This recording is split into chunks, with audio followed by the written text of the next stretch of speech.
Thank you so much. And after that very feisty and forward-looking and inspiring inauguration session, we move on to the inaugural talk of eTechCon, the World Congress of Diabetes Technology.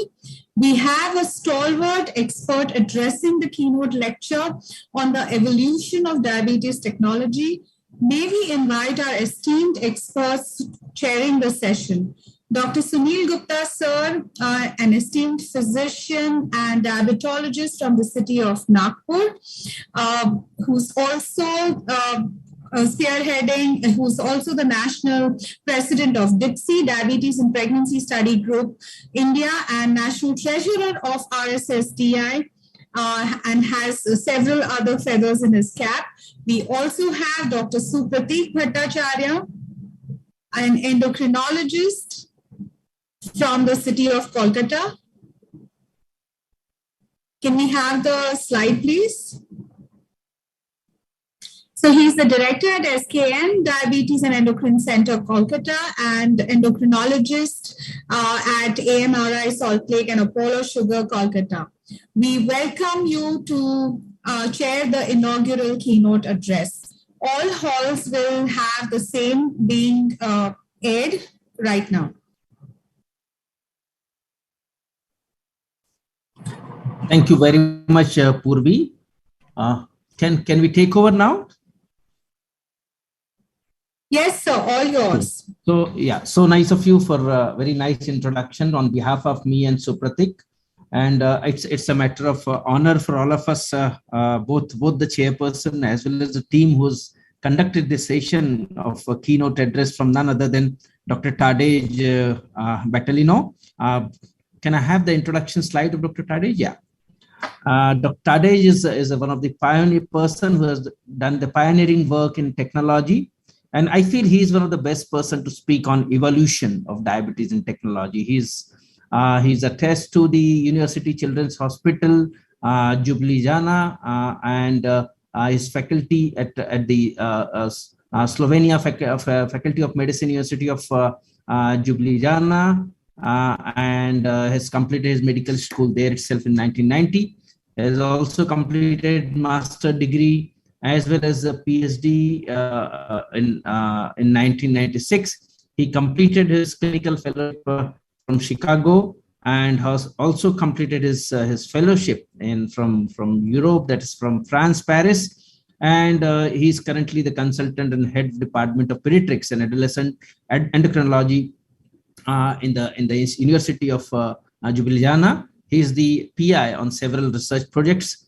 He is on the editorial board of Journal of Pediatrics, Diabetes and Journal of Pediatric Endocrinology and Metabolism, and was the editor for European Journal of Endocrinology from 2009 to 2015.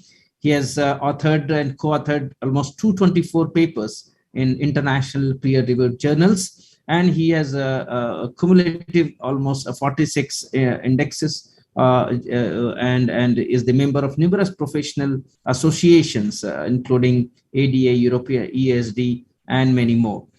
He served as a European on the European Association of or ESD, that is European Association for Study of Diabetes Council, and is the co-organizer for 13 annual meetings of ATTD. And I feel he's one of the pioneer in starting ATTD globally, and one of the most validated meeting on technology. And he was also the faculty of Hello Diabetes last year, and we wanted him to be again in this meeting next after 2 months. Dr. Tadej, over to you now. So Sunil, thank you for very kind introduction of Dr. Tadej. We all know him, and from ATTD he is very well known.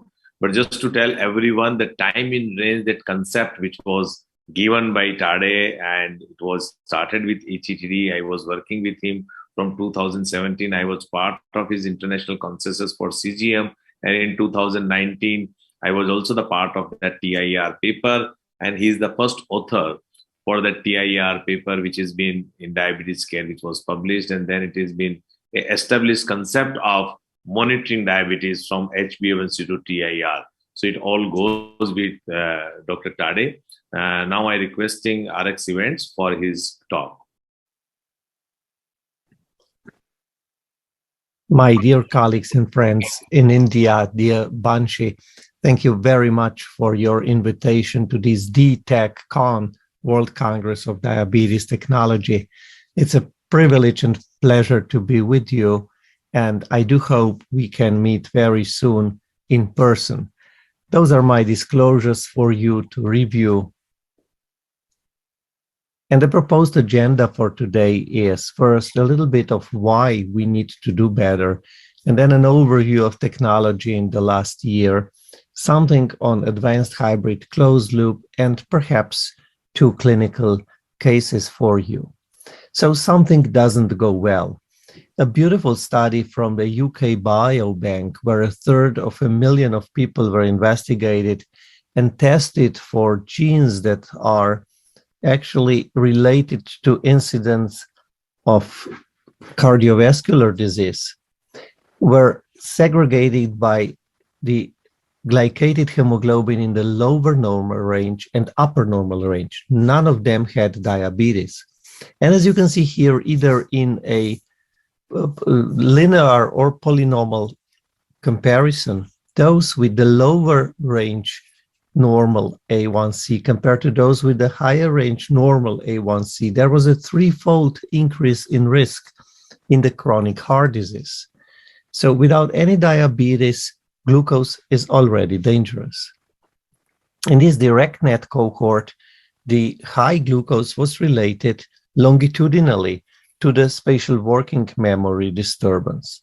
And also when we did this acute clamping from normoglycemia to hyperglycemia in young individuals with diabetes compared to control individuals, as you can see, high glucose very acutely impaired spatial working memory in this individual. So the high glucose actually impairs your ability to work in school or in your daily activities in your job.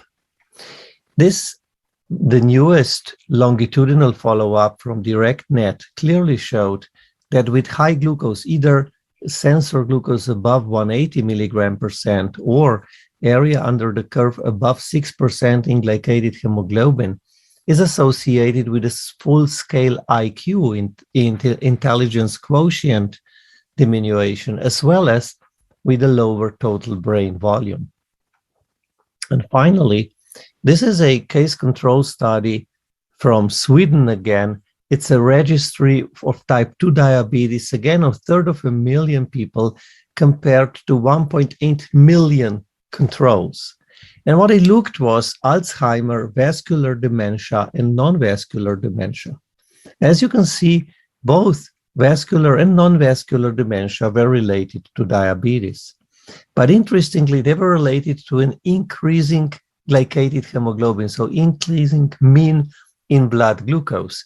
Here you can see vascular dementia already with the smallest increase in A1C, the risk go up all the way to almost double the risk, as well as non-vascular dementia to the risk of 1.6. All of this, of course, is significant. And for those of you that prefer cardiology, this is a nice study with the ST elevated myocardial infarction, the STEMI patients.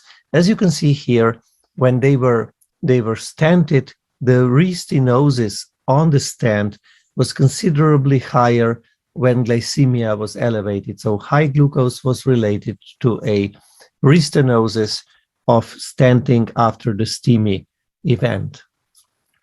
So we can easily say that hyperglycemia, time above range, is associated with severe damage to the brain and to the cardiovascular system. So we said in a commentary that either we do something or we observe helplessly what's happening with our people with diabetes.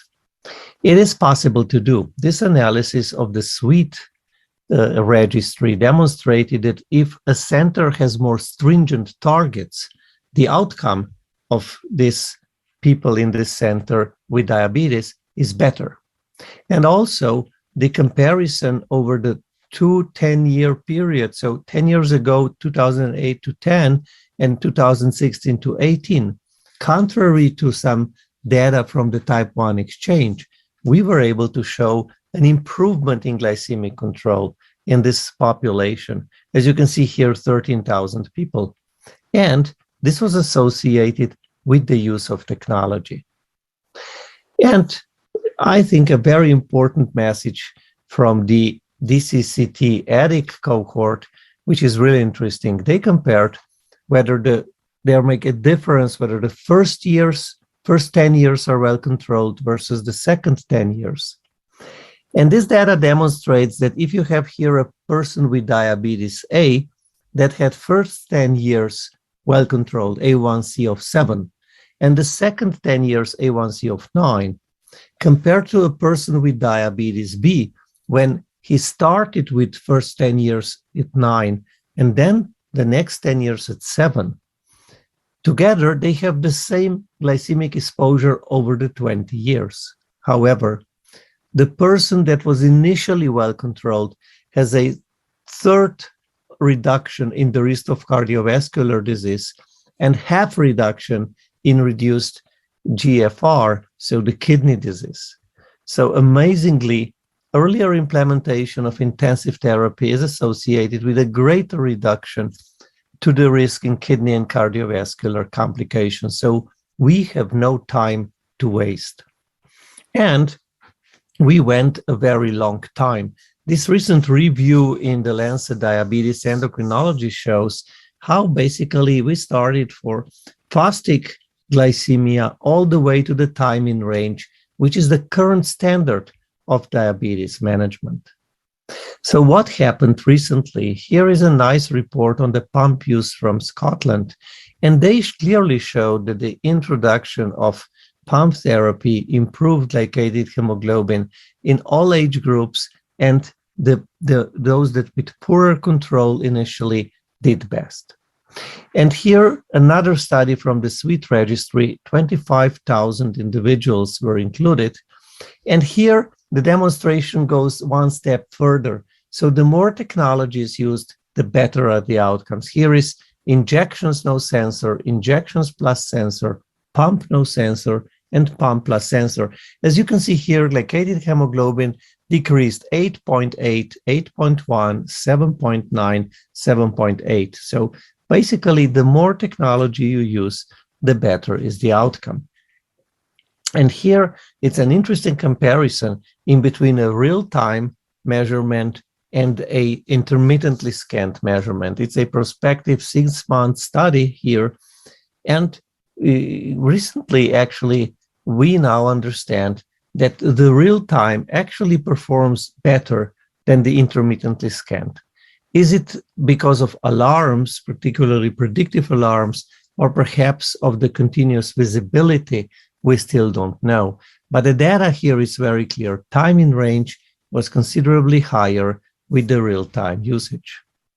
And this is data on the newest sensor on the market that actually has, please note here, a mean mark of 8.8%. So this is a really significant improvement in accuracy with this G7 sensor, and it is sustained over all the way to day 10, both in the arm and in the abdomen. As you can see here, the first day is worse a little bit, but then it goes below 10 and stays below 10 on both sides. So the mark is really something that we didn't even see in the SMBG, in the finger stick era, so below 10. And several additional evidence that introduction of sensors works. This is a nice report from Australia when they showed an immediate improvement and a sustained improvement with the use of sensor in young individuals with type 1 diabetes. Importantly also, this study published in JCM coming from Stanford, demonstrating that even in children, we should not be afraid of near normal glycemia. They started a sensor augmented pump immediately after the disease onset and demonstrated that in the first 6 months, they were able to have a reasonable time in range with this technology, and also hypoglycemia was rare. They even suggest a threshold alarm of 65 milligram per deciliter actually that would be enough and would increase the time in range in this population. Very importantly, CGM also works in type 2 diabetes. This is a study with basal only that was published recently in JAMA. As you can see here on the left-hand side, very clear improvement in cumulative distribution of A1C, as well as of time in range, as you can see here in the table. So also in type 2 with basal only, we have now very solid evidence that CGM works. Not only this, this was a continuation of this trial published in Diabetes Care. As you can see, if they continued to use CGM, they even improved a little bit more. Whereas if they discontinued to use it, they went back to those that used only SMPG. So there is no memory and no learning effect. CGM only works when somebody really uses it. Importantly, it's cost saving. This study is from Kaiser Permanente in California, also published in JAMA. And they have type 1 and type 2 population, and they analyzed cost effectiveness of the use of CGM. And here, very interestingly, for type 1 diabetes, expectedly, decreased emergency department or hospitalization severely actually reduced the cost. So it's an imminent saving with this technology. To a surprise, this was also true in type 2 diabetes, also because of decreased emergency department and hospitalizations. So an immediate saving in this particular environment with the use of CGM. And finally, perhaps if you want to use CGM in type 2 diabetes, where there is really a lot of population with type 2 and perhaps limited resources in the healthcare professional teams, we need automated advisors. We demonstrated some time ago now that those advisors, artificial intelligence is as good as specialists in diabetes, diabetologists. Here you can see that advisor was non-inferior to the diabetologist in this study. And now we have an advisor that is cleared by the FDA and marked CE in the European Union, both for type 1 and type 2 diabetes, and can be of particular help both to professionals and I hope soon also to individuals with diabetes. So how's about advanced hybrid closed loop? Well, recently there are several options that we have now. So this is the first New England Journal publication in an advanced hybrid closed loop. And here it's a typically more or less, as you see, pediatric study, and they clearly showed an advantage, and the time in range was around 70%, so exactly to the target. And even the continuation phase then published in Diabetes Care showed when the both group merged, they almost reached the target of 70% of time in range. Here is the real world data with the same system. This is Control IQ using G6 and Tandem and this algorithm Control IQ. And you can see they were able to reach 68% real-time studies, real-time observations. And this is very comparable to the New England Journal study that I just showed you. With 670G, as you can see here, yes, there is an improvement, but it's a fatigue. This system actually is a little bit troublesome to use, and this is why perhaps it was a bit less successful than expected. But then finally, the 780G came, and we published this NIH-funded trial now in the beginning of 21, and demonstrated a very clear advantage of 780G as compared to the 670G. And this was very likely due to the automated bolusing that this 780G system uses. And in addition, there was a beautiful trial by the CAM app in a very young children with type 1 diabetes. As you can see here also, clear benefit of this advanced hybrid closed loop in very young children here. The mean age was 5.6 years. And also they reached the time in range that is very close to what we really want here. Time in range 71% on a closed loop versus almost 10% less in the control group on a sensor-augmented pump. So beautiful results for the CAMAP in the very young individuals. And here, actually, interestingly, if this is the data from a different system, a dia-B loop, and here they showed that they may use it even without an additional carb when there is exercise. So a very nice experience from another available advanced hybrid closed loop system. Interestingly enough, even in advanced hybrid closed loop systems, a lower intake of carbohydrates is associated with a considerably better time in range. Here, as you can see here, the lower actually the amount of carbs, it's not no carbs, it's just lower amount of carbs, additionally increases the time in range. And this finally is the newest guy on the block. So FDA cleaners in January of this year. It's called the -5. And you also uses the Control IQ algorithm, Omnipot, and the G6, and very comparable data also, as you can see here in this advanced hybrid closed loop that is now available in the United States. How's about some real life data? So this actually is the real life data with 670G. As I told you here, actually on the study, only around 63% time in range because of a little bit difficult use of this system.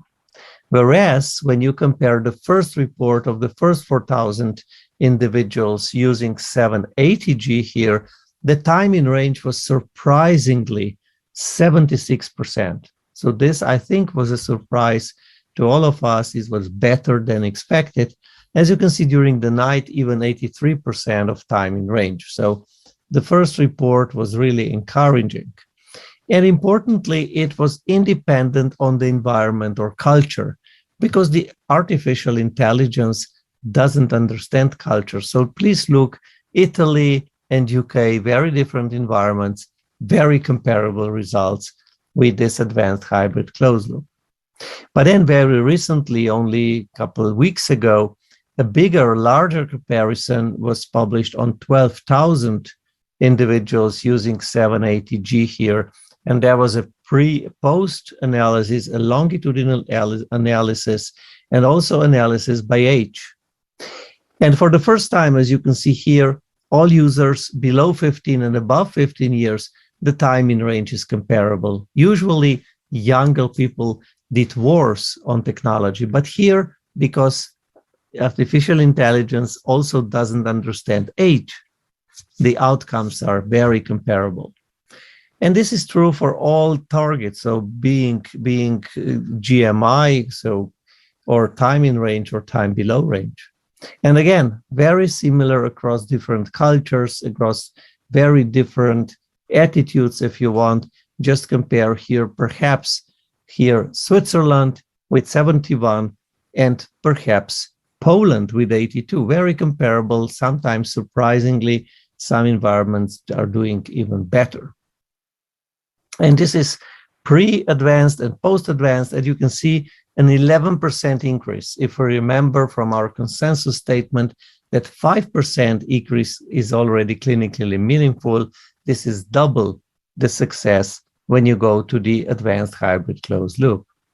And this is true for below 15 and above 15 years. Again, very rarely actually we see this, that comparable regardless of the age. Here you have the bolus analysis actually. As you can see here, let's say autobasal correction. So here in the below 15, 5.5 autocorrection, here 6.2. So very comparable data. And also longitudinally. So this is 6 months follow-up. There is very consistently 75, 75, 75, 74.5, 74.3. So a very consistent result over the first 6 months in this analysis. And daytime and nighttime, of course, night is always better because there are no mills, but again, comparable results.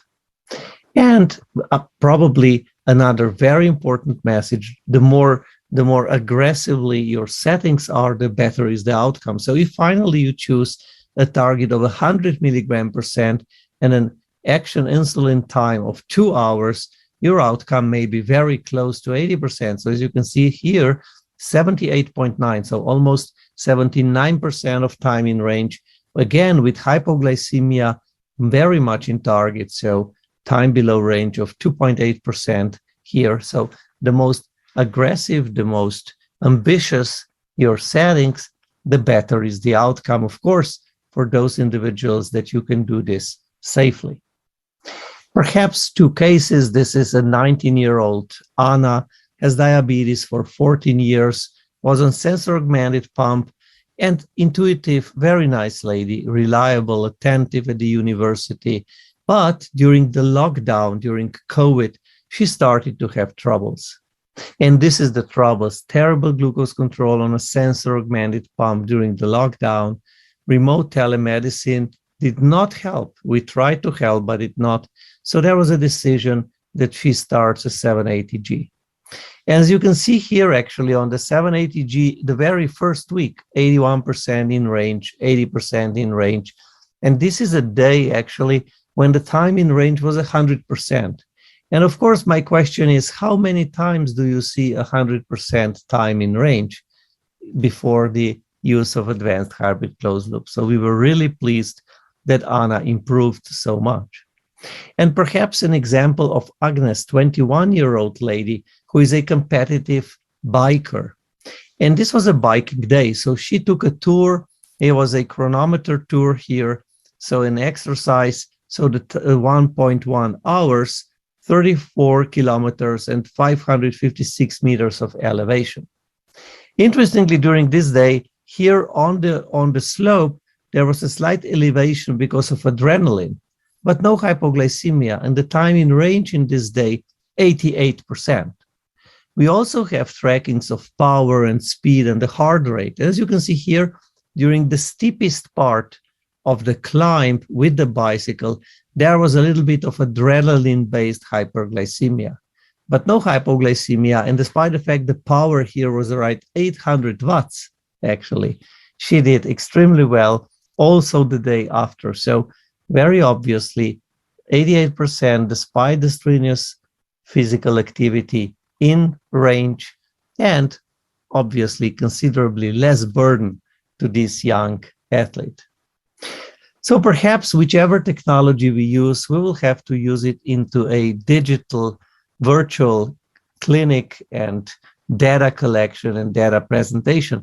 Perhaps we will see the person with diabetes with us in the outpatient, or perhaps remotely, but the data should be actually captured remotely and analyzed, so it's much easier both for the person with diabetes and for the team. And in this connected cloud, not only the person with diabetes and the healthcare professional, but the connected cloud care can also give important data to the, let's say, population management, so to the governments, and of course, to the insurance systems that can improve care. So please allow me to propose to you a couple of conclusions.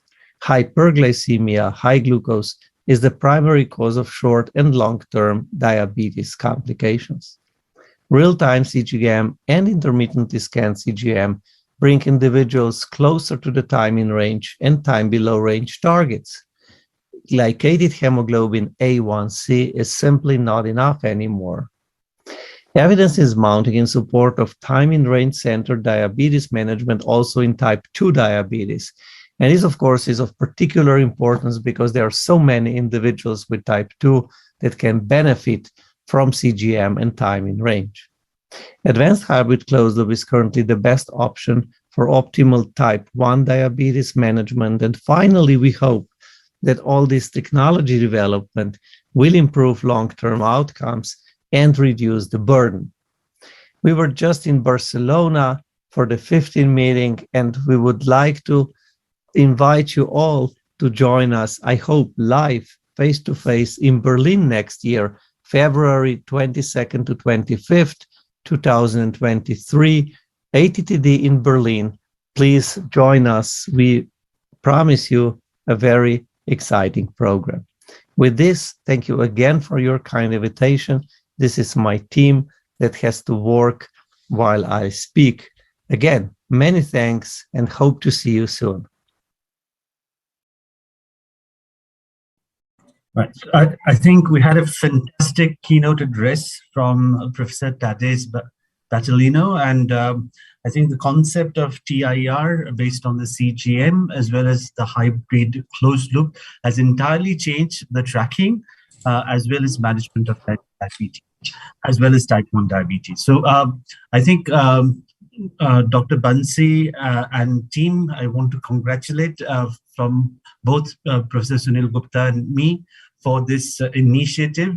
And I think Dr. Bansi is again the brainchild track, treat, and test. So these were the three keywords that were being used for the Defeat Diabetes campaign. And I think all of these would include technology, and we can't go anywhere beyond without this. So with this, any final words from Professor Gupta, please? Before Gupta tell, there is no thank for me. DTech is made by all of us. We all are partner, equal partner for this. We all are stakeholder of this technology meeting from India. Now over to Sunil for final words, and then we start with the second session. I feel wonderful session we had. I feel I also saw the message from Purvi that we are running a little late. So let us close this session. And I don't think Dr. Tadej is here around for the discussion. So let's close the meeting with the remark that certainly this has opened the eyes of all of us, that not only type 1, but all type 2 diabetes, even simply only single basal therapy also. We have a concept or a hypothesis or a perception that those who are on basal bolus therapy type 2 only, it should be used. But even someone who's only on basal therapy type 2 diabetes, you have a scope of using this particular technology so that we can offer a better outcome. And we have seen the newer pumps, how 780G has changed the scenario, especially in those two important cases, ANA and one more. And I feel that has also opened our eyes. With these final remarks, let me close this meeting. Over to organizer, Dr. Rutul and Rakesh and Purvi.